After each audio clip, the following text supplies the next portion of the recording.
നിതിന്റെ മരണത്തിൽ Anjarakandy dental college പ്രിൻസിപ്പലിന്റെ വാദം തള്ളി നിതിന്റെ കുടുംബം.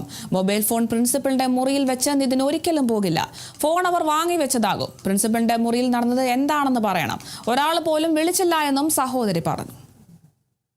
അവൻ ഇങ്ങനെ ആപ്പ് ലോൺ എടുത്തതിൻ്റെ ഒരു സംബന്ധിച്ച് ടീച്ചറുമായിട്ടൊരു ചോദ്യം ചെയ്യലുണ്ടായി. ആ സമയത്ത് ഉണ്ടായിരുന്ന കുറച്ച് ഇഷ്യൂസാണ് പ്രിൻസിപ്പാൾ പറഞ്ഞത്.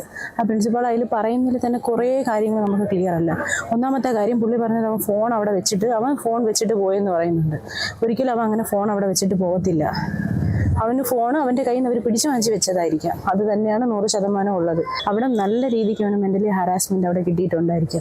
അവരിപ്പോഴും കറക്റ്റായിട്ട് ആ ഓഫീസ് റൂമിനകത്ത് നടന്നിട്ടുള്ള കാര്യങ്ങളൊന്നും അവർ പുറത്ത് പറഞ്ഞിട്ടില്ല. ആദ്യം പറഞ്ഞ് ഇവർ 2ാമത്തെ നിലയിൽ 3ാമത്തെ നിലയിൽ നിന്ന് ചാടിയെന്നു, പിന്നെ പറഞ്ഞ് 5ാമത്തെ നിലയിൽ നിന്ന്.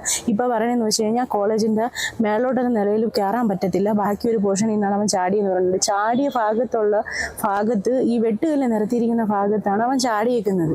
അവിടെ ബ്ലഡിൻ്റെ ഒരു ഇതും കണ്ടിട്ടില്ലെന്ന് കുട്ടികൾ പറഞ്ഞു. പോരാത്തതിന് അവൻ്റെ ഒരു പൊട്ടിയ ഒരു കണ്ണാടി അവിടെ ആ സൈഡിൽ ഇപ്പോഴും എടുത്ത് വെച്ചേക്കുന്നു. അവരാരും അതെടുത്ത് ഈ പോയ ആൾക്കാരെ ഏൽപ്പിക്കാനോ അല്ലെങ്കിൽ അതവിടെ നിന്ന് എടുക്കാനോ ഒന്നും അവരവിടെ നിന്ന് ഒന്നും ചെയ്തിട്ടില്ല.